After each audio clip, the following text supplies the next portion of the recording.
Iniciamos estas transmisiones de los programas socioambientales.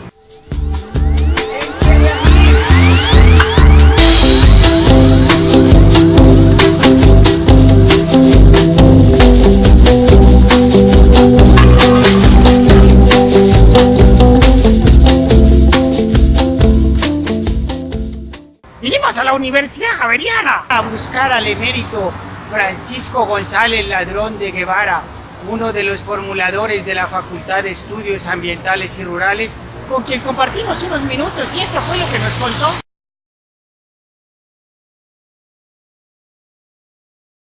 Más o menos en el año 80 empezamos a trabajar en la Facultad de Ciencias Económicas en proyectos de desarrollo rural, gracias a un programa que constituyó Ricardo Dávila. Yo trabajaba ahí como antropólogo en el tema de desarrollo rural, pero desde mucho antes, por mi formación de antropólogo y por mi trabajo con el Instituto de Ciencias Naturales de la Universidad Nacional, con el profesor Gonzalo Correal, era muy sensible a la interacción entre sociedad y naturaleza y en la construcción, digamos, de la cultura a partir de la interacción con los ecosistemas, ¿sí?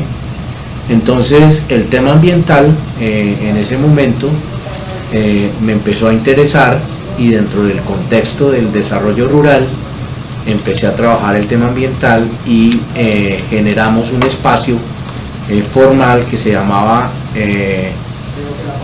el Programa de Problemática Ambiental y Ecodesarrollo.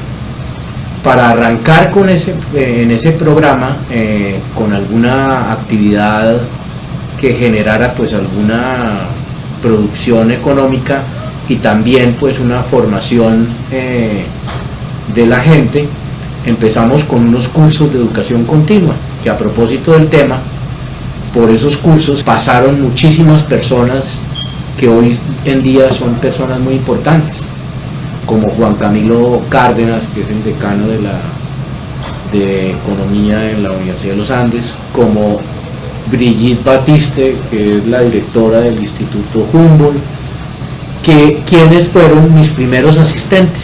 Entonces hicimos varios cursos de educación continua, se creó como una masa crítica acá también en la universidad, en las diferentes facultades, y el tema empezó pues a tener cierta relevancia. Se enfocó la interacción sociedad-naturaleza desde el punto de vista de la transformación de los ecosistemas, pero también desde el punto de vista de la construcción de cultura, de la construcción de sociedad, de institucionalidad. Entonces, lo que hoy para todos es evidente, que es la articulación entre sociedad y naturaleza, y toda la dimensión política, jurídico-política, tecnológica, económica, etcétera, etcétera, que tiene que ver con la ecología y que tiene que ver con el ambientalismo, en ese momento no era evidente. En ese momento el INDERENA era una dependencia del Ministerio de Agricultura que se ocupaba de la conservación de los recursos naturales, ¿sí? Entonces la concepción que existía en ese entonces era de una separación entre lo social y lo natural, muy correspondiente a lo que son las ciencias desde la perspectiva de la modernidad. Es decir, una cosa son las ciencias naturales, objeto, digamos, o procesos objeto pues de las ciencias naturales, y otros son los procesos sociales objeto de otras ciencias, ¿sí? Entonces había una separación total entre naturaleza y sociedad. La innovación y la propuesta, digamos, con que nació el IDEAE fue precisamente la articulación entre esas dos dimensiones. Y ahí entonces entraron Andrés Setter, por ejemplo, con la ecología del paisaje, ¿sí? Que era una nueva metodología. Entraron los agrónomos, entraron los biólogos, entraron los economistas, empezamos a trabajar conjuntamente, y lo interesante del surgimiento del IDAE es que el IDAE surgió a partir de proyectos de investigación, como el proyecto famoso Chicamocha, del cual podemos hablar algún día, sistemas urbanos, sistemas litorales, sistemas andinos, sabanas tropicales y Amazonía, 5 áreas de conocimiento, articulando la construcción, la transformación de los ecosistemas con la construcción de institucionalidad. Entonces así nació el IDAE le fue muy bien, se desarrolló paralelamente al IDAE, se desarrolló el Instituto de Estudios Rurales, encabezado por Ricardo Dávila, quien se centró en el tema del desarrollo rural, del ordenamiento territorial rural, los conflictos políticos y sociales y económicos, etc. ¿Sí? Hasta que los institutos pues, se desarrollaron paralelamente muy bien, nacieron juntos, y en 1997 el padre Arango, que era el rector, consideró necesario articular a los dos institutos y construir una facultad nueva que respondiera al tema ambiental y que respondiera al tema del desarrollo rural, que era muy importante. Esos temas eran muy importantes para el país en ese momento y habían adquirido pues una relevancia académica e institucional.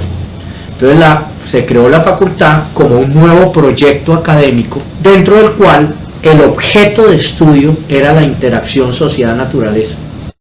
Tenía que tener un espacio propio.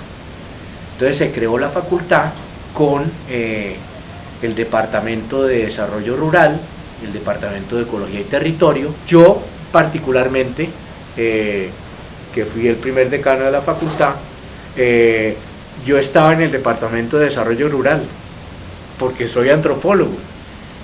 ¿Qué era eso en ese momento? Un reto impresionante porque el país no entendía eso. ¿Sí? Entonces, al crearse la facultad con los dos departamentos, los dos institutos continuaron existiendo dentro de la facultad y la facultad empezó con el programa de ecología de pregrado, con la maestría en gestión ambiental y con la maestría en desarrollo rural.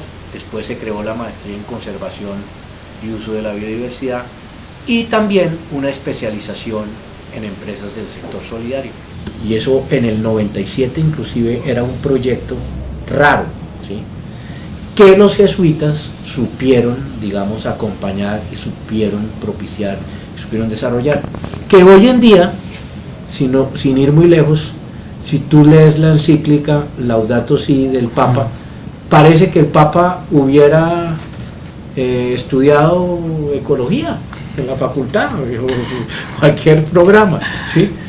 Con el debido respeto lo digo, ¿no? Es decir, el Papa nos da la bendición, es construir un proyecto académico que integre todos esos elementos y dé respuestas al país de una manera concreta. Y ese es el reto que hemos cumplido.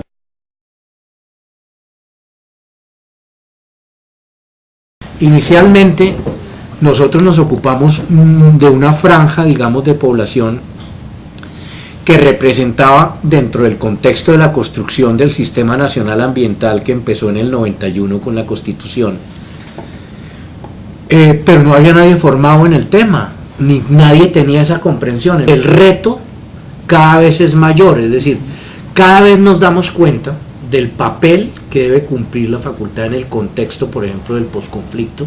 Hay que construir una estrategia nueva de desarrollo. No quiere decir que borremos de un plumazo lo existente desde el punto de vista tecnológico, porque eso es imposible y es absurdo, además, ¿sí?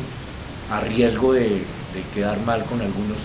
Yo pienso que nos debemos apoyar en el desarrollo científico y tecnológico y construir nuevas modalidades de desarrollo y nuevas tecnologías. Yo recuerdo una conferencia de Al Gore, que dijo, mire, esa oposición entre la economía y el ambientalismo es falsa. Decía, hoy en día el reto es diferente, tenemos que construir otro modelo de sociedad. Implica cambiar los sistemas tecnológicos, cambiar los sistemas económicos, cambiar los sistemas jurídico-políticos, cambiar todo el aparato social y reorientarlo y poner todas las fuerzas de la sociedad en ese objetivo.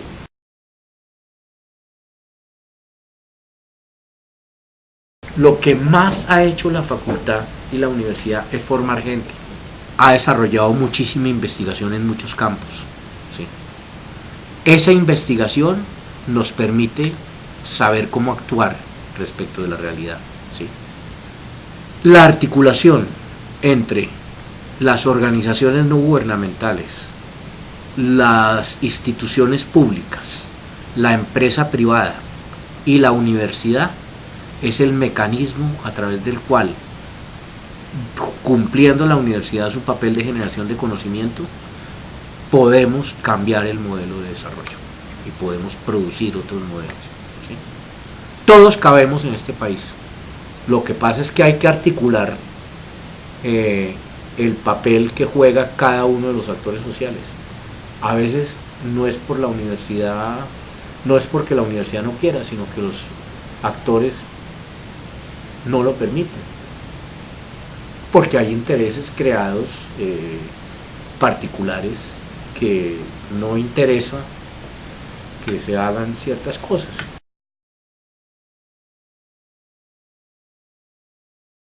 Siempre hay intereses políticos y hay intereses económicos que tergiversan la realidad. ¿Qué tiene que hacer la universidad? Participar, debatir, cuestionar las cosas, meterse en los procesos.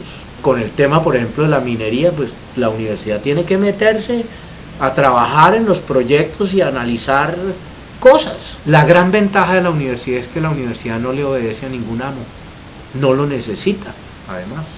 Eso depende también de la evolución de las sociedades. Lo que falta es voluntad política, un proyecto ético-político que responda a la reconstrucción cultural y a la reconstrucción de la interacción sociedad-naturaleza, ¿sí? Y ahí cabemos todos.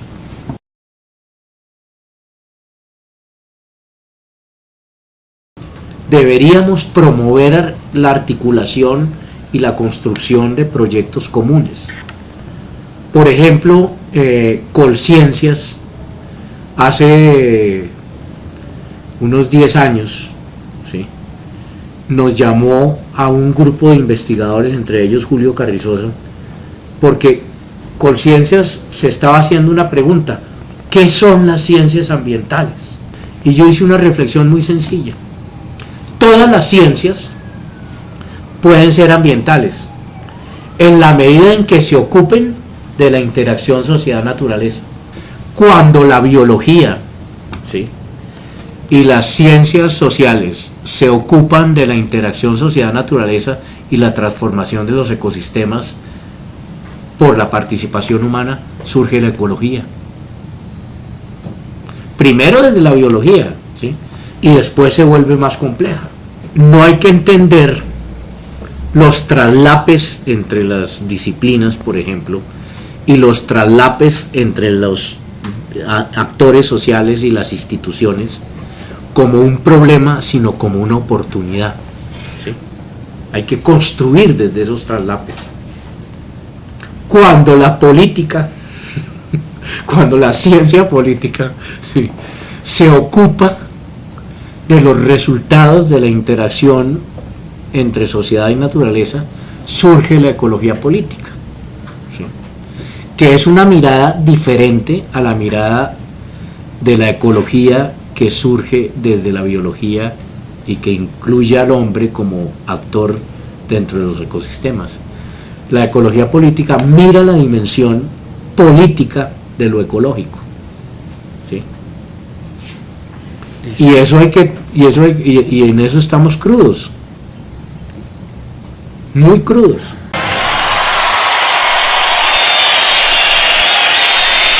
Vamos a seguir con nuestras entrevistas en espera de que otras regiones del país se nos sumen. Otros programas, academias, facultades y sectores del conocimiento.